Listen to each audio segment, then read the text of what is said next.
नमस्कार, मी तृप्तीज किचन कट्टा परिवाराकडून तुम्हा सर्वांना दिवाळीच्या खूप खूप मंगलमय शुभेच्छा। तर आज आपण मस्त मऊसूत रवा नारळाचे लाडू कसे बनवायचे हे बघणार आहोत। रव्याच्या तुलनेमध्ये नारळ किती घ्यायचा, पाक किती बनवायचा, साखर किती घ्यायची आणि याचा टायमिंग नुसार अंदाज मी तुमच्यासोबत शेअर करणार आहे। सोबतच वजनी आणि वाटीचं असं दोन्ही प्रमाण तुमच्यासोबत शेअर करणार आहे। यामुळे कुठेही रेसिपी फेल होण्याची अजिबात शंका राहत नाही।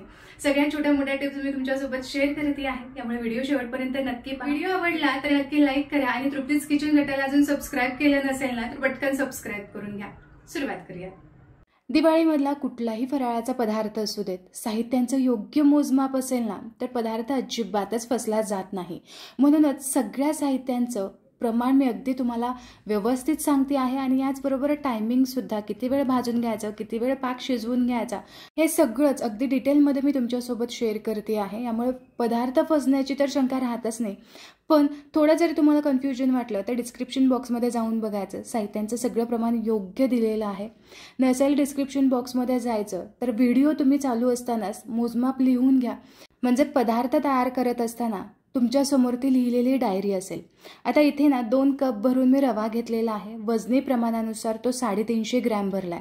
रवा एकदा मोजून घेतलात ना की मग इतर साहित्य मोजायला अगदी सोपं जातं। वाटी आणि वजनी असं दोन्ही प्रमाण मी तुम्हाला सांगणार आहे आणि डिस्क्रिप्शन बॉक्समध्ये सुद्धा दिलेलं आहे। आता साखर किती घ्यायची, तर साखर बघा इथे बरोबर 300 ग्रॅम आपल्याला साखर घ्यायची आहे। म्हणजे ज्या वाटीने आपण रवा घेतला त्याच वाटीने 1.5 वाटी भरून आपल्याला साखर घ्यायची आहे। रवा साखरेचं मोजमाप करून झालं। आता नारळ किती घ्यायचा हे बघूयात। तर इथे ज्या वाटीने आपण रवा आणि साखर मोजली त्याच वाटीने गच्च वाटी भरून आपल्याला इथे खोबरं घ्यायचं आहे। खोबऱ्याचा पाठीवरचा भाग मी काढून घेतला आणि मिक्सरमध्ये याचे स्लाइस करून मी बारीक करून घेतलेला आहे। पाठीवरचा भाग काढून घेतलात ना तर लाडू अगदी पांढरा शुभ्र तयार होतो, अजिबात हा काळपट दिसत नाही। यामुळे पाठीवरचा नारळाचा भाग काढून घ्यायचा। आता खोबऱ्याचं प्रमाण बघा, इथे बरोबर 150 ग्रॅम खोबऱ्याचं प्रमाण भरलेलं आहे। 2 वाटी रव्यासाठी त्याच्या निम्म म्हणजे बरोबर 1 वाटी भरून आपल्याला ओला नारळ घ्यायचा आहे। म्हणजे 350 ग्रॅम आपण बारीक रवा घेतला होता तर त्यासाठी 150 ग्रॅम भरून आपल्याला ओला नारळ घ्यायचा आहे। आता साखर अगदी योग्य प्रमाणात मी तुमच्यासोबत शेअर केलेली आहे। रवा आणि नारळाच्या तुलनेमध्ये साखर सुद्धा आपल्याला याच वाटीने 1.5 वाटी भरून घ्यायची आहे। आता सगळ्या साहित्यांचं एकदा मोजमाप झालं की तुपाचं सुद्धा मोजमाप करून घेऊ। तर हे बघा इथे बरोबर आपल्याला पाऊण वाटी भरून हे तूप घ्यायचं आहे। खूप जास्त तुपाची इथं खरंच गरज लागत नाही, कारण नारळामध्ये सुद्धा खूप सारं मॉइश्चर ऑइल असतं, यामुळे खूप आपल्याला तूप वापरायची गरज पडत नाही। फक्त एक अंदाज सांगते की ज्या वाटीने तुम्ही घेतलं आहे सगळं साहित्य मोजून त्याच वाटीने पाऊण वाटी भरून आपल्याला इथे तूप घ्यायचं आहे। तूप नेहमी वितळून घ्यायचं म्हणजे त्याचा अंदाज व्यवस्थित येतो।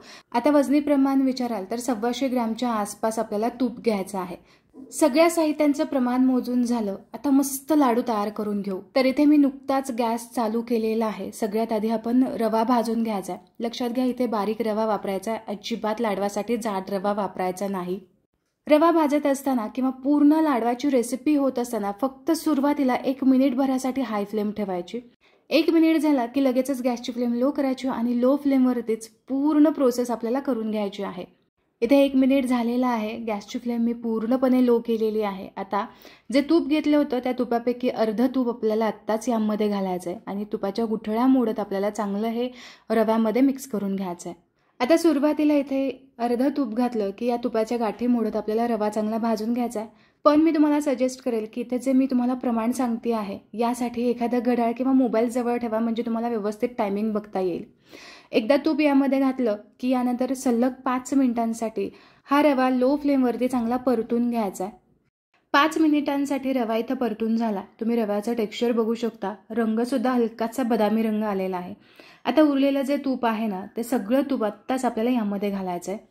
तर इथे संपूर्ण तूप घालून झालं। आता यानंतर आपल्याला पुन्हा 5 मिनिटांसाठी हा रवा चांगला भाजून घ्यायचा आहे। लक्षात घ्या की गॅसची फ्लेम आपली इथं लोच आहे। तर 5 मिनिटांसाठी पुन्हा हा रवा मी या तुपासोबत चांगला परतून घेते।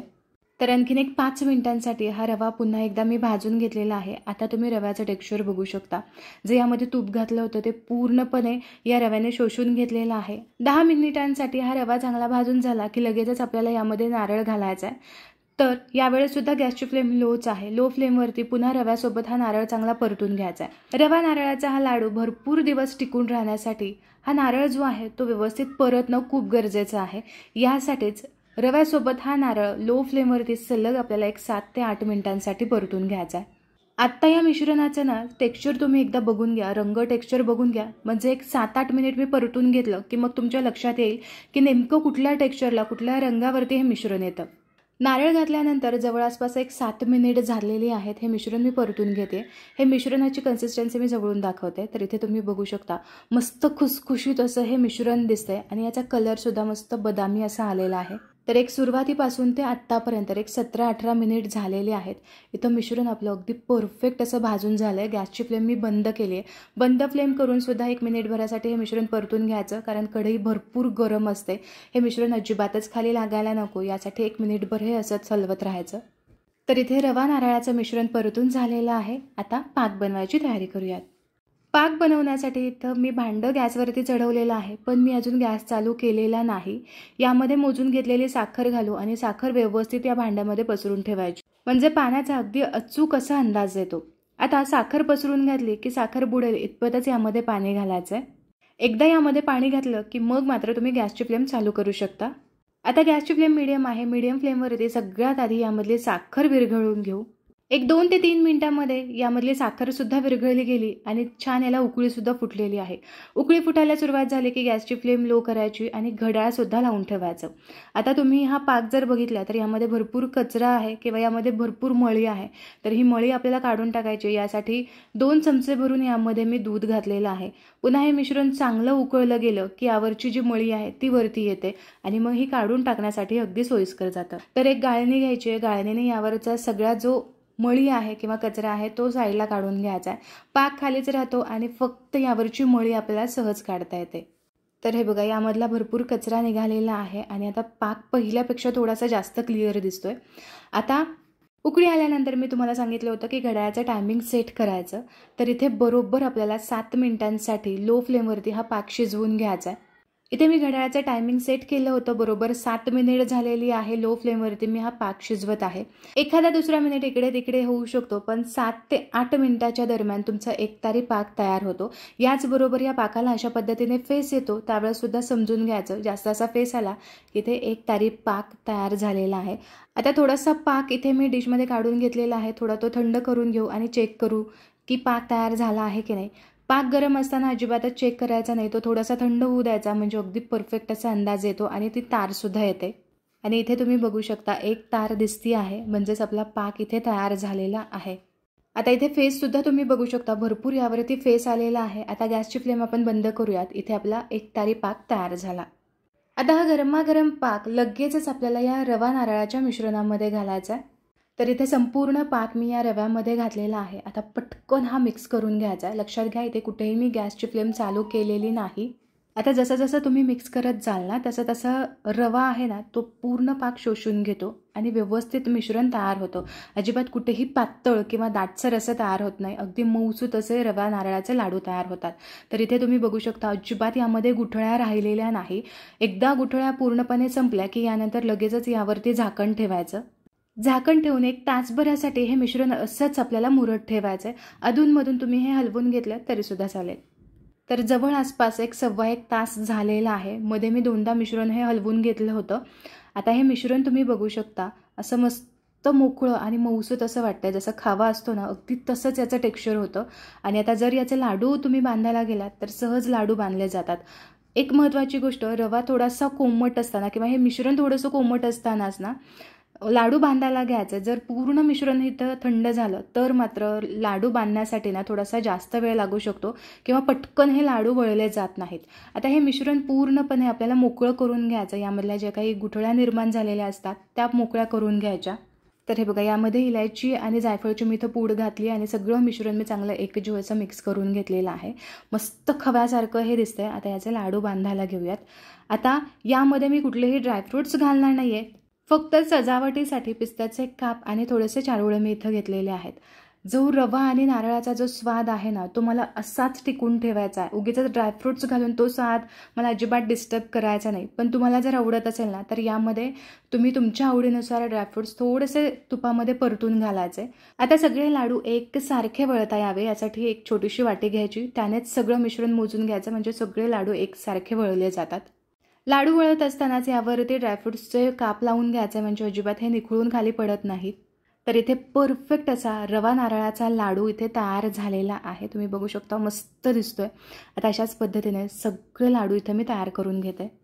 तर इथे मी सगळे लाडू वळून घेतलेले आहे. तर जवळ आसपास या मिश्रणामध्ये 21 लाडू तयार होतात. एक लाडू आपण फोडून सुद्धा बघूयात की कसा झालेला आहे. तर हे बघा, अगदी मऊसूत असं याचा टेक्स्चर झालेला आहे. चवीला तर भन्नाट लागतो. यामधला जो नारळाचा फ्लेवर आहे, खोबऱ्याचा फ्लेवर आहे, परफेक्ट साखरेचा अंदाज आपण घेतलाय.